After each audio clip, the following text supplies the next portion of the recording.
Hello, this is Wade Frazier. This is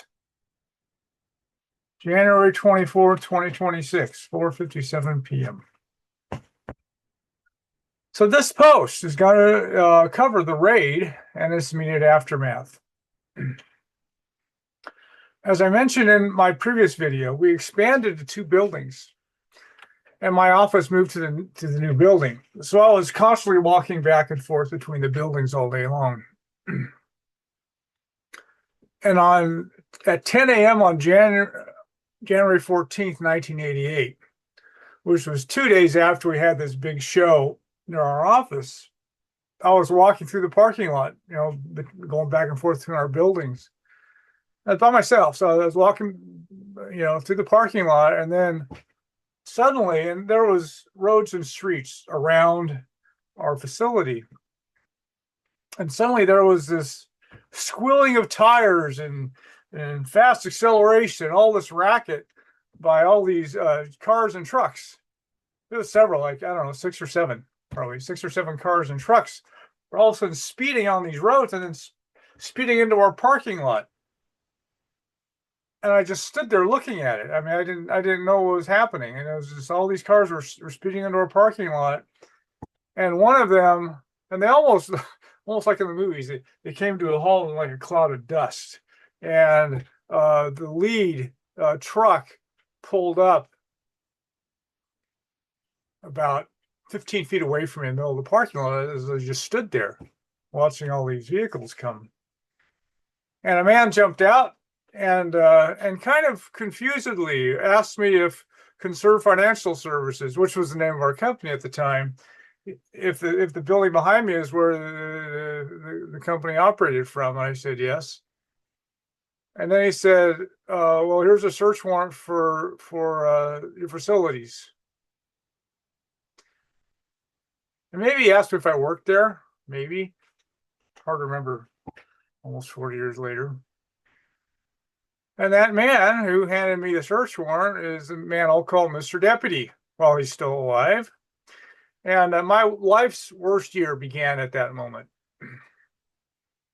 And I eventually realized that I was seeing an acting job by Mr. Deputy because he had been to our Saturday show in our machine shop. So he'd been inside our facility. So he knew where it was. He knew what it was. And so he was, I don't know who he was putting on the show for. Maybe me, be my guess. Yeah, I think he knew who I was. And so anyway, so they all of a sudden there was armed. It was an armed raid, and there was, I don't know, 10, maybe 15 deputies, some number like that. And they came into our office, and they basically corralled all of us into our conference room. And Mr. Deputy said, "Hey, this is a raid." Well, you done. And then we all had to provide identification before they would let us leave. And it was something about to prove that witnesses watch them serve the warrant or something. But it was very let's just say it was very intimidating. I also believe that again, Mr. Deputy was putting on, he was acting that day in a lot of ways. And so, yeah, he was good at what he did. Again, these psychopaths, talented psychopaths. And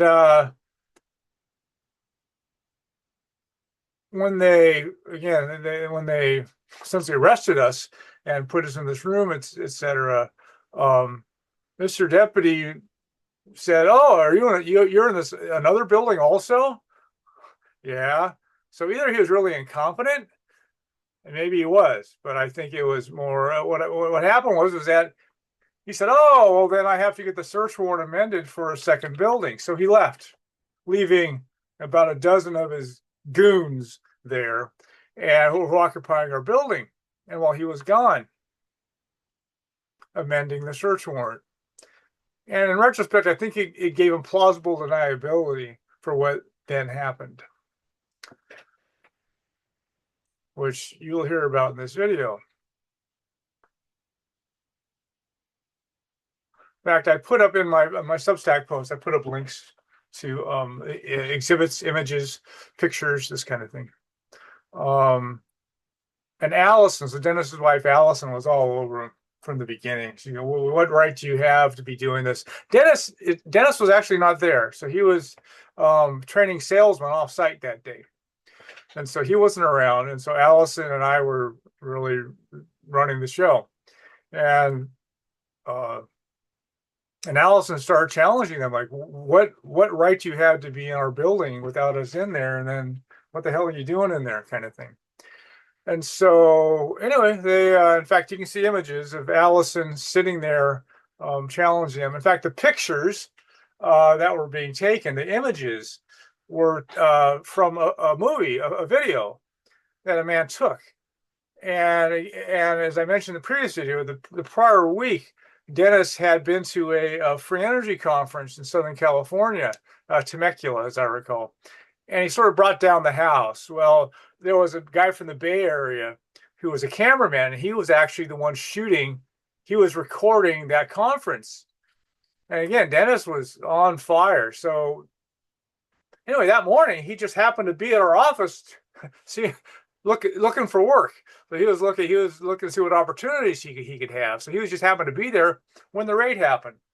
So he got into his VW Bug there and took his camera gear out, and he started filming it. He started recording it. It was a scoop of his career to actually to record the raid as it happened. And I heard that. I was told that the search would take all day long, so I knew I wouldn't get any work done. And I was naive. I didn't know what was really happening. I didn't understand that a death blow was being aimed at us and more. And so I was going, well, if I can't work today, then I guess I'll go work on my golf game. So I went home. Again, I only was 10 minutes away from the office. So I went home, changed clothes, threw my golf clubs into my back of my Pinto wagon, and then I drove back to the office to see what was going on. And Allison asked me to stay. She asked me to stay around. And what had happened was I don't know if negotiated the right word, but she got the deputies to agree that we could accompany them on their search. And again, beats me if that's normal practice or not, I don't know. But they agreed to. And Allison said at the time, she said, they already got what they came for. And so now they're going to be cooperative and friendly. And I didn't know what she was talking about. Although at that we were standing out in front of the building and and by that time I was realized that they were likely up to no good. And our machinist came up and talked to me, and he said there was some really funny business happening back in the machine shop. And I didn't know what he was talking about, but he said, yeah, there was some strange things going on what the deputies were doing. So, and more of that will come later.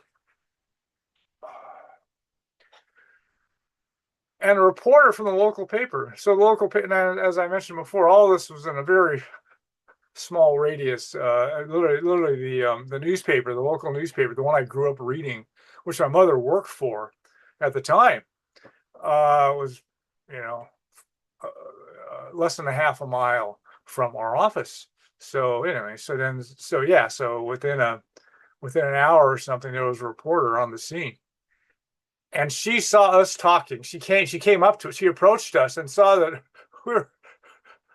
she didn't like what we were saying.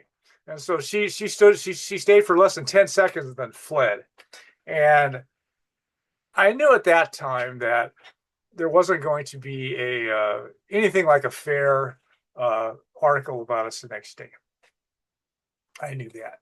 I'd already seen enough to know that wasn't going to happen. And in fact, the next day, the article, which was on page 2, as I recall, there wasn't a correct paragraph. They couldn't get a sentence right. Yeah, the whole article nothing was accurate about the article.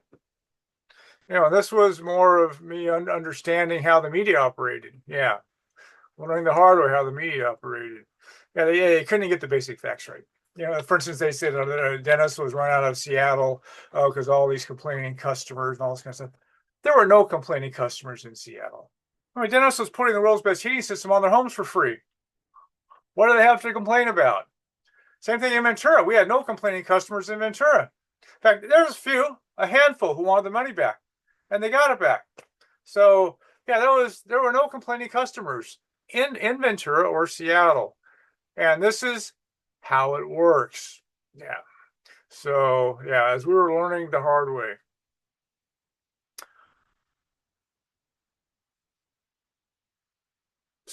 So when Mr. Deputy returned a few hours later, and I'm going to say noon, maybe 1, something like that.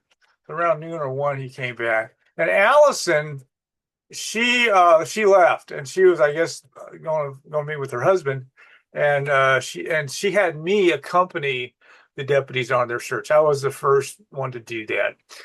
And so I walked in the building, and as I recall, Mr. Deputy took me back into the machine shop and sat down, and he basically said, "Did you know that Dennis signed an agreement agreeing that he deceived people in Washington State?" He tried that on the wrong guy. And I said, I was there. And the only thing that Dennis admitted to is one person in the state misunderstood one thing he said. In fact, Dennis, he wrote down his books, etc. And you can see, it's all out there. The documentation is, yay deep on this. Yeah, so they got Dennis in Seattle that one person in the state misunderstood one thing Dennis said. And Dennis only did the settlement with the Attorney General because he had his customers vote on it, because the Attorney General had taken them hostage. Yeah, if Dennis didn't settle, they were all going to be out $4,000 or down payment. And so, anyway, so they voted to settle so Dennis could install their systems by the end of the year, so to get their tax credit. And Dennis called it the dirtiest deal he ever did. And then they started hauling off everything out of our machine shop. And you can see, in fact, in the Substack post here, take the links to the images, you can see me standing against the wall supervising, watching them cart out the demo model that my investors' money had built back in Boston. And I never saw that demo model again. I don't think I ever saw it again. Some of it eventually we got back, literally like 2 years later or something. But I wasn't around for a lot of that, so yeah, I don't think I saw that. I don't think I saw that stuff.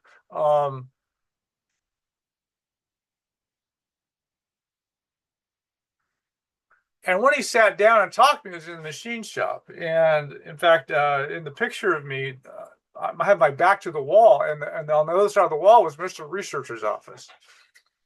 And it had a door that led into the machine shop. And one might think that after they hauled off that, they would start searching there. But no, they didn't. They decided to go to the other building and start to go all the way to the building, then to this building. And Mr. Researcher's office was the last place they officially searched. And the next morning, I found out why that was. And that cameraman, once he not only did get the scoop of his career, but Dennis hired him the next day. And he was on gravy train. Yeah, it was a gravy train until Dennis was arrested. And then he stole our cam equipment, etc. And I'll get to all that kind of stuff later. In fact, he hounded Dennis for many years afterward. Yeah, unfortunately, my journey's primary lesson once again.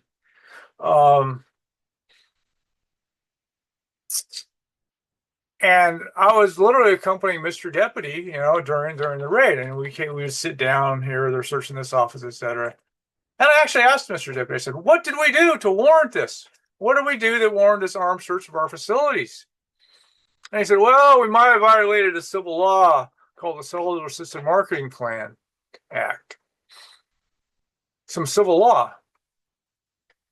Well, it turned out that I heard of this law. I mean, not one lawyer in 100 has ever heard of it, but I heard about it because when we were selling these kits, some states sent us, communicated with us and said, "You guys might be selling something that requires registration in our state."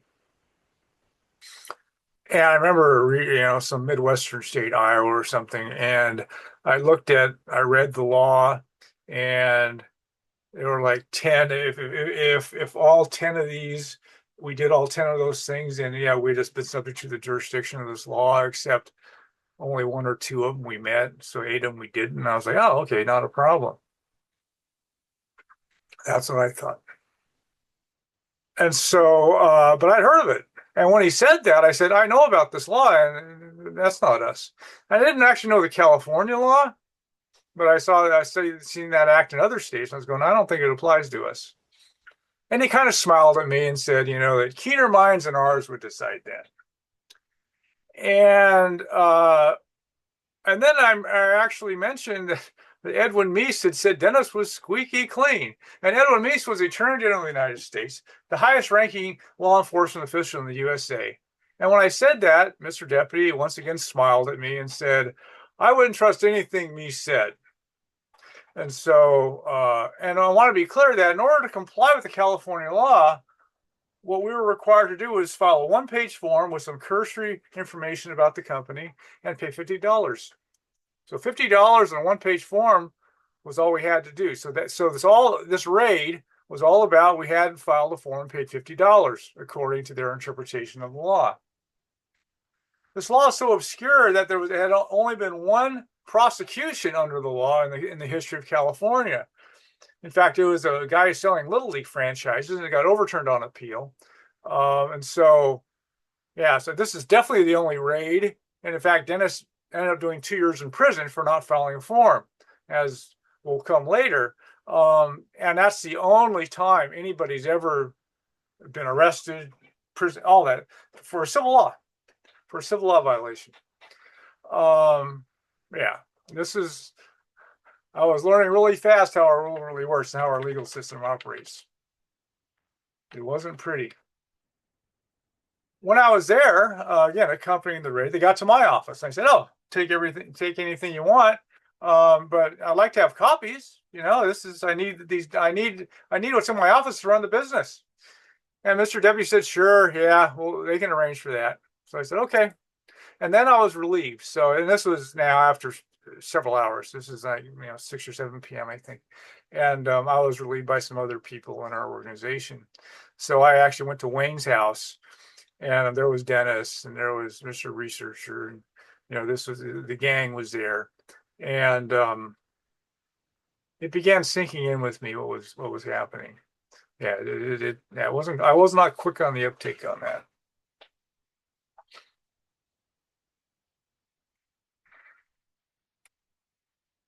So my mother worked for the local newspaper, as I mentioned, and I called her that evening to warn her, and I just called her to warn her, to actually protect her. I said, "Here, Mom, we got raided, today, and we're going to be in the paper tomorrow, and I don't want you to try to defend me. Just keep your head down, just in fact, don't admit you know me."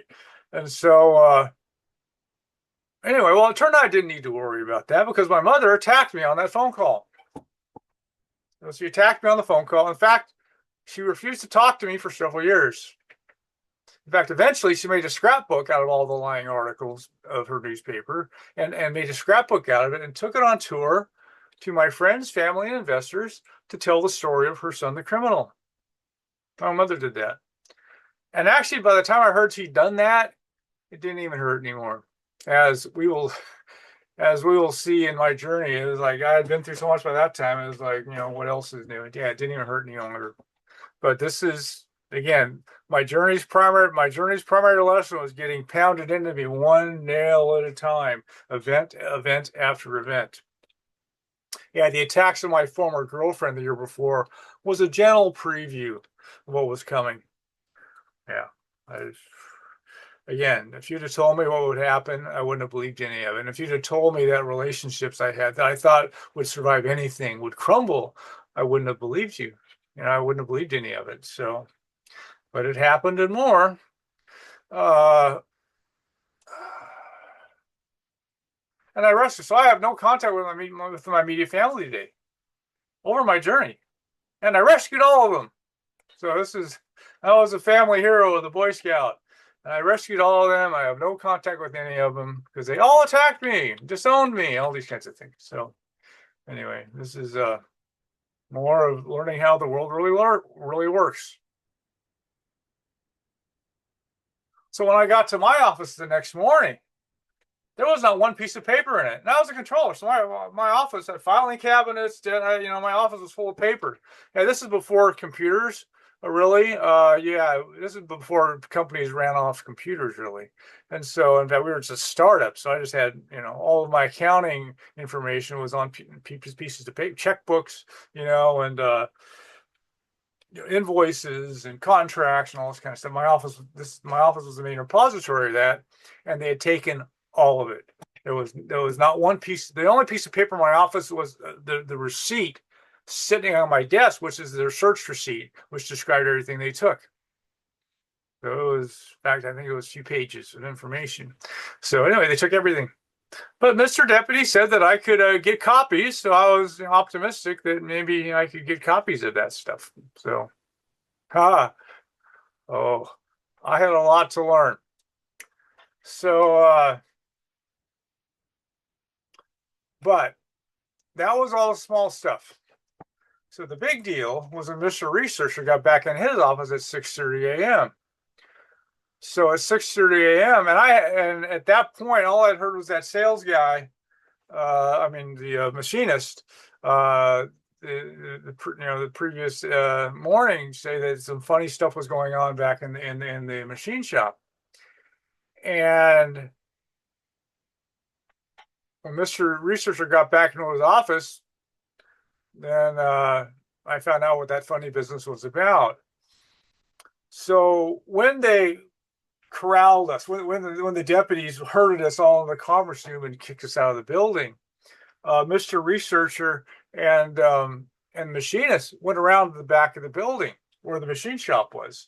On the outside, they're standing in a field next to our office building, and our office building had these mirrored windows. So it was mirrored. So in the daytime, you could not see in to the facility. It was all mirrored. And so I'm going to put this on pause for just a second.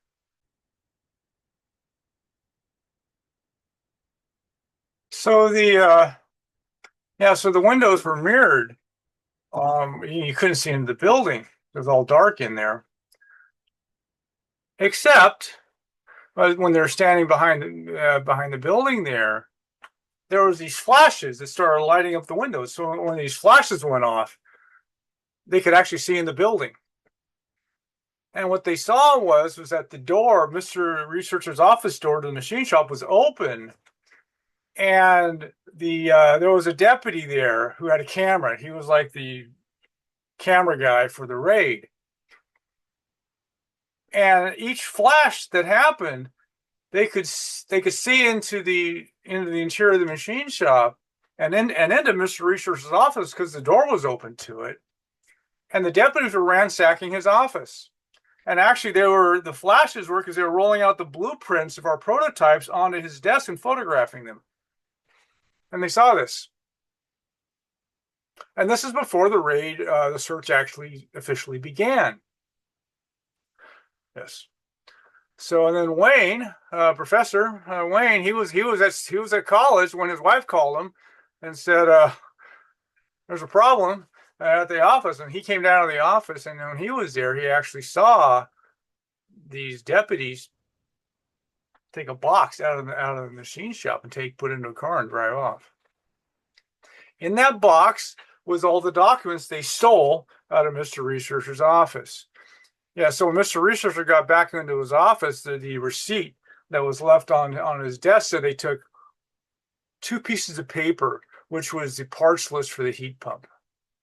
The reality was they had cleaned it, so he actually possessed all these inventions that had been sent to us, the documentation, his own notes, his own documentation, all the technical material was in his office with what we were working on.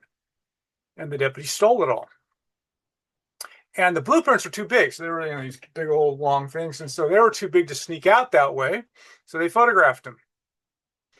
And Mr. Researcher and the machinist watched this happen. fact, in Dennis's book, The Alternative, you can see the affidavits about them witnessing this stuff. And in fact, Mr. and I linked to this. Mr. Researcher eventually testified in court to what he witnessed. In fact, that was Dennis. I think that was one of the reasons that Dennis avoided life in prison. Yeah, we only spent 2 years in prison because, yeah, they stole all the stuff out of your office during the raid, among many other crimes. But anyway, so yeah, so when that happened, Mr. Reacher was never the same again. So yeah, he felt like he'd been raped, and yeah, he eventually quit the company soon thereafter. Yeah, he never fully recovered from that. And when I realized what they had done, not only were they delivering a death blow at our company, but they were stealing everything. So the idea that this was all about some civil law that we didn't file a form of $50, that was a big, huge lie. Huge lie. Yeah. So their espionage exercise that they engaged in, it certainly wasn't for their benefit to peruse, while watching Sunday football. Somebody pretty high up got all that stuff they stole from us. And my guess is that the global elite eventually were recipients of that. And so, and as we get on, we'll see why the global elite were definitely involved in what happened in Ventura. Exactly what levers they pulled, etc. I don't know. Because Ventura County turns out is about the most corrupt county in the United States, which I didn't know growing up. That's not something you see in the papers. And so, yeah, unless you run afoul of these gangsters, you don't know. And so, anyway, and I'll get into some of that. And yeah, so the next day was a grim day for me. Yeah, I actually started harboring violent thoughts the first time in my adult life. That was very provoking. So yeah, so the raid was a death blow and an espionage exercise. That's what that was all about. Certainly wasn't about protecting the public, as nobody complained. There were no complaining customers. Yeah, it was just these guys. Yeah, so it was how law enforcement works in this country all too often.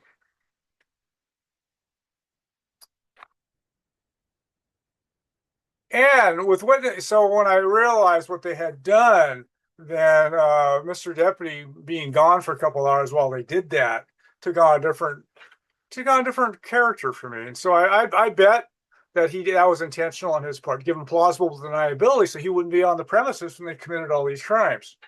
That'd be my guess.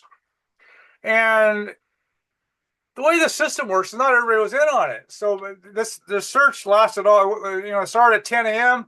They weren't done till midnight. It's like 14 hours later, 15 hours later or something when it was finally done.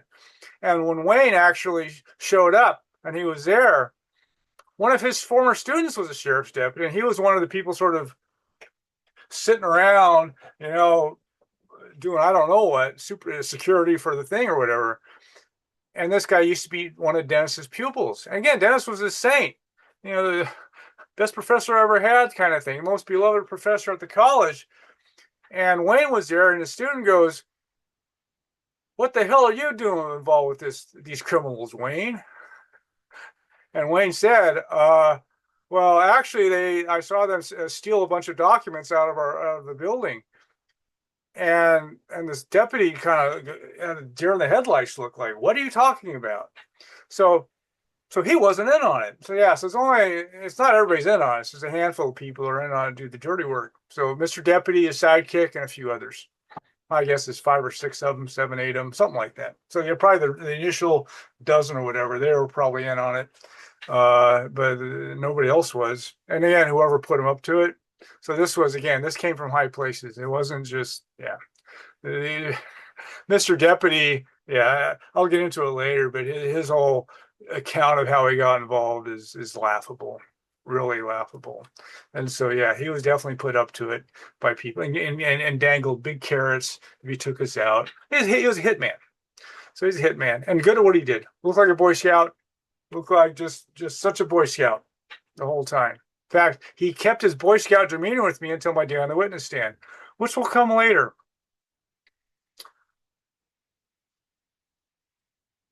Yes, this is my first encounter with the American legal system. I had a few traffic tickets, most of which I didn't even deserve. And so, yeah, so I basically had no interaction with the American legal system until then, in my hometown, a few miles from where I was raised.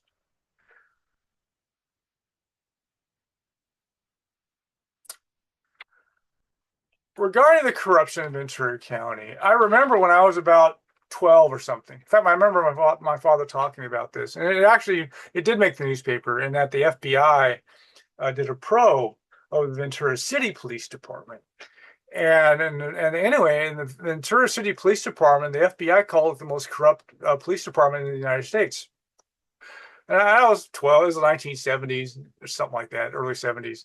And so I didn't know what to make of that, really. And I was 10 or 12 years old when that happened, but I remember that, vaguely remember that. But that was the only time I ever remember growing up hearing about corruption in Ventura County. Yeah, I was oblivious. I was just totally oblivious to that kind of stuff. And so, yeah, maybe it got cleaned up for, I mean, it wasn't at the forefront of my mind. And yeah. And if I think back about that, it's the thing where I saw what happened in Seattle. Yeah, and back when I saw Dennis back in September, I said, you and my mentor didn't tell me why we were moving to Ventura. And if I had known what was going on, I'd have told my mentor, no, we don't want to move to Ventura. I saw what happened in Seattle, and we don't want this happening in our hometown. But I was not consulted. So, oh my. But after the raid, actually, my father began telling me some of what he knew. He didn't tell it to me growing up, but then he started telling me about some of this stuff. And in fact, I grew up next door to the district attorney a long time. The guy was district attorney in Ventura for like 30 years or something, and his secretary was our next door neighbor. And in fact, when he was running for office, they would be painting signs and stuff on our lawn. So there was all this stuff going on. So my father, because of our next door neighbors, and they were rednecks, again, rednecks, hillbillies, whatever I want to call them, poor rural rights, Okies, hillbillies, rednecks. There was Ventura County had a bunch of them, and in fact, this family was kind of that way. In fact, the man, his mother was illiterate, raised in Arkansas or Alabama or something. In fact, she was the only illiterate adult I knew, I think, ever. Wasn't mentally disabled. I think she was the only one. Yeah, she was raised illiterate. And my father, then he told me that, in fact, the first home we owned was in Camarillo, California, which is, 15 minutes from Ventura. Oxnard was the first place that we lived. We rented a house there, and then we bought the first house. And then after a couple of years, we moved to Houston. So my father worked for NASA in Mission Control. One of our neighbors in Camarillo was, again, another Okie, in fact, from Bakersfield. Yeah, a lot of the Dust Bowl, the Okies that fled the Dust Bowl, a lot of them ended up in Bakersfield. Bakersfield's sort of like this throwback to Alabama or something on the West Coast. A lot of the Western United States is this way. Outside of the urban areas, it's all rednecks. It's all Bush country, Trump country kind of stuff. And this neighbor of ours, he actually, again, he was from Bakersfield, and he knew a bunch of those good old boys who became sheriff's deputies. So he knew a bunch of them. And these sheriff's deputies, they all in their homes, they had like high-end furniture, high-end appliances. They were like inside their house, looked like they lived like kings. And anyway, our neighbor was like, "How can you afford this stuff?" And what they told him was that when they would raid rich people, they would just steal it all. Yeah, so it was just like they just helped themselves. So this was anyway, yeah. So this apparently was common practice, standard practice in Ventura County is when you raid somebody, you just steal whatever you want to. So my father told me this after the raid. Oh, okay. So then the theft from Mr. Researcher's office made a lot more sense. These guys were used to just taking what they wanted. They were used to being thieves. And so, okay. Yeah. I was learning really quickly how our legal system really operates. I grew up in a bowling alley, so literally just a few miles from where I was raised. It was all this was happening within all these events, all my high school, everything else happened within 5 miles of my home, where I was raised. And a couple miles away was called Wagon Wheel Junction, which had a bowling alley, which I grew up in. My mother worked there for a number of years, and I grew up bowling there. Um, and it was built by a guy named Martin Smith, Bud Smith. And Bud actually, also less than a mile away from there, he built the only high rises in Ventura County at that time. One of them was like maybe 16 stories, 12, something like that. They weren't that tall. They weren't, the 100 stories things you see in Manhattan, but they were like 16 floors or 12 floors. And they're the only thing like it in Ventura County. So Martin Smith was the big real estate tycoon in Ventura County. In fact, as I'll get to in future posts, he was heavily involved in the drug trade, which is not surprising. And my father told me, so this is again after the raid, I said, my father told me that this guy, Martin Smith, they call him Bud. So Bud Smith, my father told me that people who crossed Bud would disappear. And again, I'm sure there's a lot of corpses wearing cement shoes off the coast there of Ventura County. That's probably where a lot of them, they dispose of a lot of the bodies. And so, yeah, so Ventura County has a reputation to be one of the most corrupt counties in the USA. And they're all corrupt. So the drug trade is corrupted all of them, which I later found out. But Ventura County is particularly corrupt. In fact, I'm getting a little ahead of myself a little bit, but Gary Ween, which I'll do a post on my relationship with Gary before I'm done with these oral history posts. But Gary, one day, again, after he was railroaded out of his career, etc., there was a Chicago mobster that had retired. Some of them lived long enough to retire. He retired and moved to Ventura County, where all the sun, right? So all the sun and the fun and the surf, etc. So he moved to Ventura County, and somehow he knew Gary or had a connection to him. And one day he arranged to meet with Gary, and Gary met with the guy. And had lunch somewhere, and this guy proceeded to tell Gary that this guy was a gangster. And he said that I was he was a gangster, and he retired though, and so he decided to. A lot of gangsters tried to go legit, particularly after they retired. So this guy decided that he was going to dabble in real estate in Ventura County, and he saw the racket in real estate in Ventura County. The judges, the Superior Court judges, etc. All the officials were part of this corruption in Ventura County around real estate. In fact, he said it was a far sweeter deal, a far smoother operation than when the mob had in Chicago. Yeah, the mobster was envious of how corrupt it was in Ventura County. I'm going to take a pause. I believe I was in the middle of talking about this Chicago mobster that was so impressed with the corruption in Ventura County. Yeah, so yeah, Gary's listen to this mobster say that Ventura County's got a more well-oiled machine than the mob had in Chicago. Yeah. I was not taught any of that. So, yeah. Learned out a little too late, actually, about that. In the end, I'm not sure any place in the United States would have been free of what we had to endure. Be my guess.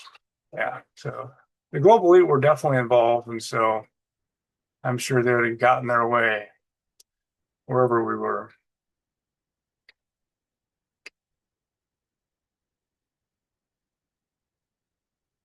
So Dennis grew up as a migrant farm worker back when white people still did that in the United States. Yeah, we're talking, oh my God, 70 years ago and more. Dennis is a literalist Christian. Believes the Bible is the Word of God. And when we had our first Greatest Energy Show on Earth, Dennis announced his Declaration of Energy Independence in the same building where the Boston Tea Party was planned. And then Dennis would constantly say that, well, what he was promoting was God's answer to our energy issues. And so Dennis was a literalist Christian, flag-waving nationalist when he was younger, and still played to it. and it reflected his nationalistic ideals. So, because of that, and business, I mean, Dennis was doing business opportunities, right? Because of that, Dennis attracted right wingers early on. And in Ventura, as we became this mecca, we became a mecca for right wingers too. And so we were deluged with right wing literature. And I've outlined in my work, and I've written on it extensively, my journey of awakening, my media journey, daily newspapers, etc. In fact, that newspaper my mother worked for that libeled us, that's the one I grew up reading, was that newspaper. And had my sports feats in it and stuff. And so there was all this right-wing literature, and it was the first really alternative political information I'd ever seen. And it was really is conspiracist in orientation, and it focused on elite groups, Bilderbergers, Illuminati, Council on Foreign Relations, what the Rockefellers and Rothschilds are up to, all this kind of stuff. And it was all new to me. I didn't know quite what to make of it. It was all this stuff, and actually I collected a bunch of these pieces of literature, and I had a folder in my office, in my desk, and I labeled it seditious literature. And of course, that was seized in the raid, along with everything else in my office. So anyway, so this was my introduction to alternative frameworks, alternative political frameworks. And so because Dennis was so tied into right-wingers, after the raid, there was a paralegal group in Montana. They sent one of their paralegals down, and she was with us for a week, or maybe a couple of weeks. And this group in Montana, this paralegal group, specialized in suing the federal government over civil rights violations. And the deputies had definitely violated our civil rights. And so I think everybody in our organization, all the prominent members of our organization, filed lawsuits. There were more than a dozen lawsuits that we filed, including me. So we all filed these lawsuits for the violation of our civil rights by the raid. And after we filed them, actually, the founder of the paralegal group came down from Montana and he talked with us. So it wasn't that long, maybe a half hour, maybe less, something like that. And it was the first such presentation I ever heard. And he told the story of his organization. And again, they were right-wing Christians, again, as we found all over Montana. But what he said was very moving and interesting and informative for me. Again, at first I'd really heard this kind of information before. And he discussed how, again, they were homeschooled. So in their organization, they actually had like a church and had a compound. This is, again, sort of like a Waco, this kind of thing. And so they had a compound, and they were homeschoolers. So a lot of their community, and not just people in the compound, but people in their community, they were, again, this is Montana, so they were homeschooling. And he talked about how some of the homeschoolers, some of them were murdered. And again, and covered up. Some murder and covered up by the powers that be in Montana. And these guys this is some of the things they faced. And then he described one Sunday. It was, I don't know how many years before it happened. I don't think it was that many, but it happened before they got involved with us, where their whole organization went to their church. They had a church in town. The compound was on the outskirts, I believe. So they went to their church, and so they all went to Sunday church. They're big on that. And then when they returned home, they found their entire compound had been set on fire and bulldozed. And I mentioned, I think in my previous video, where I heard the story of a free energy inventor whose family was murdered and the house was set on fire and bulldozed. Yeah, I heard both these stories within a couple of weeks of each other, and I was like, "Oh, yeah." These repeated instances of these kinds of events, I was like, okay, this must be part of somebody's playbook. So it seems to be part of somebody's playbook to, set your house on fire and bulldoze it, maybe after you're murdered. And the founder then made the statement that was the one that sticks with me this day. And in fact, to me, it sort of sums up these kind of movements. And what the guy said was the American Constitution was a document that was intended to limit the powers of government. That's really what the Constitution's about. And so he said all they were doing was trying to limit the government to what the Constitution said that it could do. And that's what they were doing. So, and as we were in the midst of criminal behavior on behalf of the government committing criminal acts, it made eminent sense to me to be limiting the powers of government. So I've had a soft spot for right wingers ever since. In fact, even before that. So I was, and again, I call them rednecks, hillbillies, Okies, whatever, poor rural whites, agrarians, farmers, etc. And I was raised around them. My family, the whole branch of my family is this way. In fact, Bakersfield. So when the Dust Bowl wiped out the plains, in fact, actually the Okies. So in fact, my family. So one of my grandmother's brothers, he and his whole family ended up in Bakersfield when his sister, then my grandmother, and they ended up in Bellingham, Washington. But these guys ended up in Bakersfield, which were a lot of the Dust Bowl out Okies ended up in Bakersfield. So Bakersfield's sort of like this little Oklahoma. In fact, the ecology is similar. So it's very, very tumbleweeds, et cetera. It's very similar climate, and yeah, it's like home. So all these Okies, Bakersfield was the closest thing to home when they got Dust Bowl out. And so I had relatives, my father's cousins and stuff. Again, his uncle and his whole family, a big extended family, and they all lived there. And I saw them all the time growing up. And this was this part of my family. In fact, my father was right winger, right, redneck, let's say. And so I grew up around them. And oh my. So the boys, literally the boys, all the boys I knew and these are, I call them first cousins once removed or something. They all went to prison. The girls, and this again, this is my generation. So the boys went to prison. The girls all got pregnant when they were about 15, and none of them graduated from high school, as I recall. And this is the side of my family, and so yeah, so the whole thing of Dennis going, right wing, Christian, patriot, all this kind of stuff. Yeah, I was sort of steeped in that growing up, and so and I had a soft spot for these people, these, and again, to me, it was a window into what I call the third epic, the agrarian epic. So these people this was how most people were before the Industrial Revolution. And this is, yeah, it was a little window into that. And the United States is, on scale, intensity, and duration is the world's history's most racist nation. And so I was raised with racism. Again, part and parcel of that whole mentality. Heard the N word every day growing up.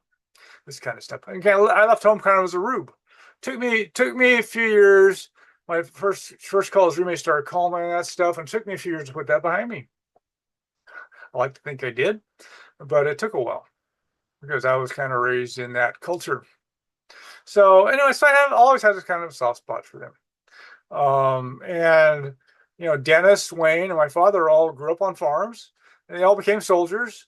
And there's often a charming honesty which should be found among those kinds of people, which I saw. So yeah, there could be real, salt of the earth honesty and stuff that you rarely see in urban societies. And so, in fact, and farmers made the best soldiers. Because the rigors of farm life suited them to military campaigns. Yeah, so yeah, up until now with our high-tech industrial drone wars, et cetera. Before that, farmers were always the best soldiers. Now it's computer gamers are the best soldiers. So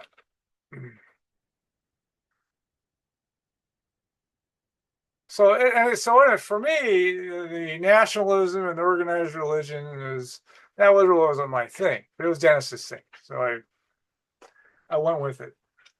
And I'm not into them, but I can see, in fact, eventually in my comprehensive studies in perspective, it's like all of those they create in groups at the expense of out-group nationalism, organized religion, and then capitalism. So organized religion, nationalism, and capitalism are the three main primary population management ideologies in the United States. It's mind control, form of mind control. And again, it goes back to social animals and survival. So social animals are social because it enhances the survival and reproductive aspects of its members. And so ideologies are a human way of doing that, of creating in groups. And so organized religion, nationalism, capitalism, they all create in groups at the expense of out groups. And Dennis played to all of them. Well, the guys who run the world, they use those ideologies as herd control mechanism. And I've said this before. It's like, I don't think you can. Sure.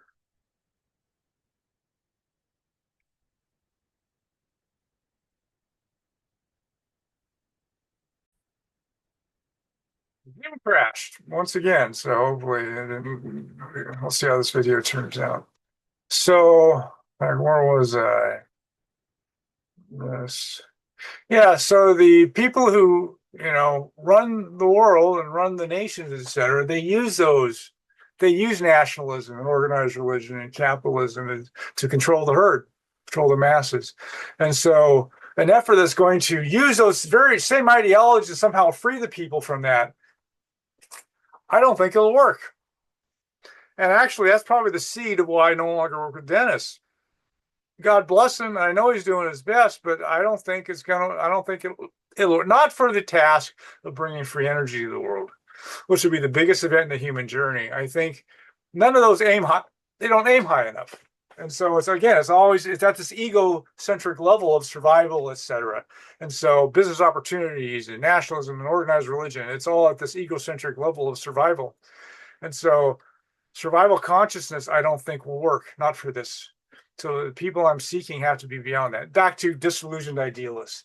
So the people who are the Boys and Girl Scouts who tried to make a dent and found out how corrupt it all was, and then it woke them up from their slumbers, from their brainwashing.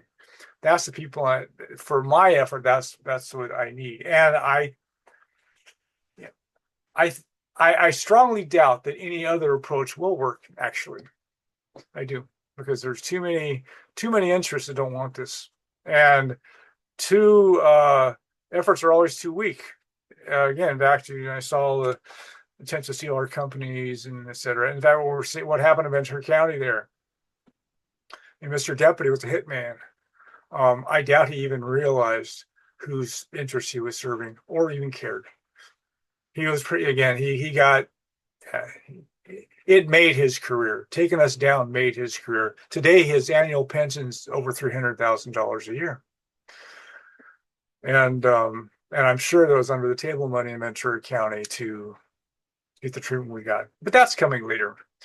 So I just don't think that, I don't think the mass movement approaches that, which are always have some lowest common denominator related to some in-group kind of ideology. I don't think any of that will work. It has because it's all based on fear. So I think an effort has to be based on love to work. That's my opinion. And I don't know which, so I really wasn't involved with all these right wingers that came to see Dennis and hung out with Dennis. I talked to a number of them, but again, as I said earlier, I really was too busy trying to run the business to get involved in those kind of conversations. But somehow Dennis tied into a right wing network that after the raid, they mounted this phone call campaign. And so they thousands of protest calls went to the sheriff's department to protest what they had done. Now, legitimate, in my opinion. I mean, how to say it? It deserved protests. It deserved calls of alarm, etc. It should have. At the same time, it riled them up. So, and I'll get into that in the next post on how I think for Mr. Deputy became personal after that, because we didn't just lie down and play dead.